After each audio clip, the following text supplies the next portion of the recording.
He could be sidelined again after suffering a right shoulder injury late in the fourth quarter of yesterday's loss to the Chiefs. You saw him grab at the shoulder and rib area. We'll see whether or not he's able to come back, but Matt Rule said he's going to be day to day. As for the Browns, Baker Mayfield yesterday was placed on the reserve COVID-19 list, but they did get some good news today as Nick Chubb was basically designated to return from injury reserve. He went through practice today, and he could play on Sunday against the Houston Texans, which would be a big boost for the Cleveland Browns offense. And we saw Ben Roethlisberger go out of the game yesterday in the second quarter, head to the locker room early with a knee injury, but he did come back. He did finish the game, and the Steelers don't think it's much of an issue right now, though it is the players' day off in Pittsburgh today. So Big Ben was not around to be further examined, but should not be an issue going forward, Laura. Yeah, Adam, the Steelers showed the fighting spirit on Sunday for sure. Things got a little hairy for Pittsburgh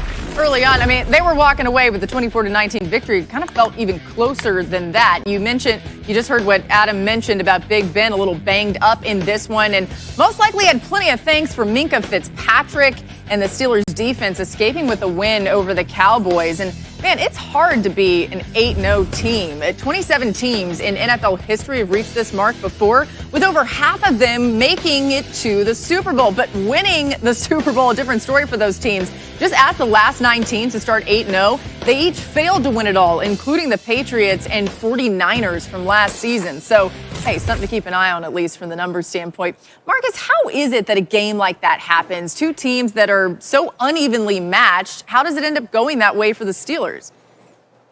Well, first of all, I want to give respect to the NFL, and that's why we all love the game so much, because the degrees of separation between teams are not usually as big as the watchful eye thinks. Now, in this particular case, the Steelers were sleepwalking. All right, that's what it was. They came off a huge win, and then they get the Cowboys, and they hear us talk about it here on NFL Live. They read the press clippings. They understand that a quarterback that just showed up is about to be the starter. All of those things came into play, and I don't want to take anything away from the successful things Dallas did. Obviously, they're going to say we're going to build off of some of the things we were able to accomplish, but you saw the level when the Pittsburgh Steelers turned it on. It was a different level, different team. Ben made the throws he needed to make. Juju was clutch. The defense came up big, started getting pressure on the quarterback. So I think they were just sleepwalking, y'all.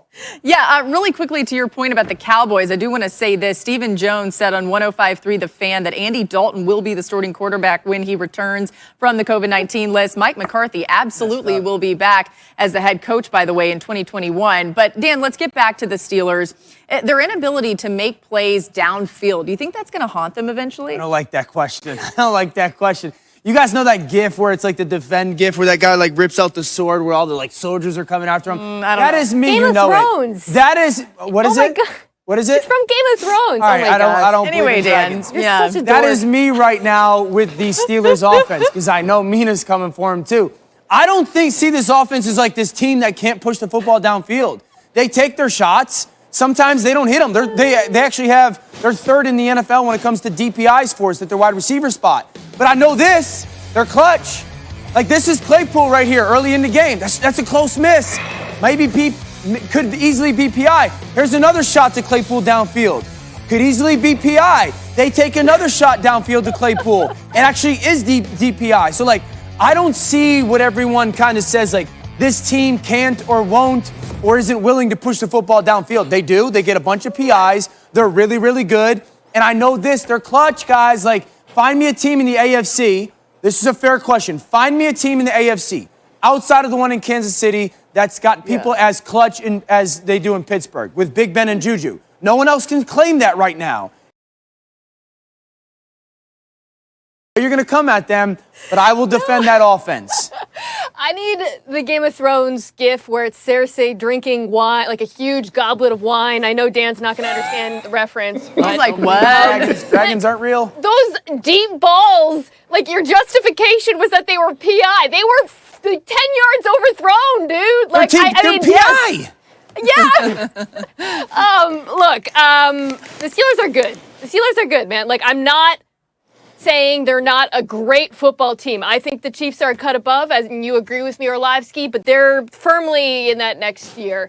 But I do think you saw some of the issues yesterday that could potentially cause problems down the road. A lack of explosiveness on offense, a lack of a run game. Dan, you know that that's a problem in Pittsburgh, and some of that's on the blocking.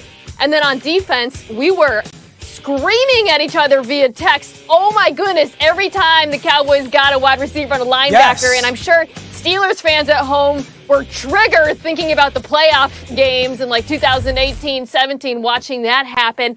They're not a perfect team. They're a great team, but they are exploitable, and I think you saw that yesterday, and that's why it was so close. All right, one thing that we like to do on this show is admit sometimes when we were wrong. And guys, we were all wrong about the Seahawks-Bills game, okay? Apologies to Bills Mafia. We all picked the Seahawks. The Bills put up 44 points in their win over the Seahawks. Marcus, what happened? Well, the secondary was social distancing. That's what happened. We looked at this team, and we knew the defense was bad. We knew some of the particular issues that they had on the back end. But then they played against the San Francisco 49ers, and we was like, yo, Ken Norton has found something. Well, I was like, not everybody. Ken Norton Jr. has found something. They pressuring, they blitzing. And then they play the Buffalo Bills, and they just escort them to the end zone. The problem was they ran into the best player on the field, and that was Josh Allen. Here's what Josh Allen did so well yesterday. Silence. What? Not. This is what he did so well yesterday. And when the play was there, he made it. It was a pass contest early on for this offense. And then when he needed to make plays, he made plays. He went above the X's and O's. Josh Allen was the best player on the field yesterday. He was the difference maker. Two things can be true at the same time. Josh Allen played well, and he was also playing 7-on-7 out there. He completed 20 passes to receivers with 3 or more yards of separation. That's the first time that's happened all season. The Seahawks defense was terrible. Josh Allen was good. Both things are true. I'm going to go drink that wine that I alluded to earlier. As you should, Mina. And listen, it was Josh Allen with a huge performance on Sunday, but it came with a heavy heart. Allen's grandmother, Patricia, died on Sunday, and he decided to play the game in her honor, of course, got the win. Fans at Buffalo had his back. This Bills fan base is incredible. They made donations to a local children's hospital in her honor. The donations were made in $17 increments. 17, of course, is Allen's jersey number. So Oshai Children's Hospital tweeted this: Bills Mafia isn't slowing down. We've received over 3,400 donations totaling $63,100 as of 3 p.m. today, honoring Josh Allen's grandmother. You're making a huge impact on our hospital in her memory, so thank you. And Josh Allen responded, at a loss for words. Buffalo, I love you. That's awesome. That's awesome. So special to see. And we, of course, think about the Allen family in their difficult time. Let's get to Cam Newton. That's coming up next. The Patriots looking to bounce back. He says it's must win tonight. Nothing else matters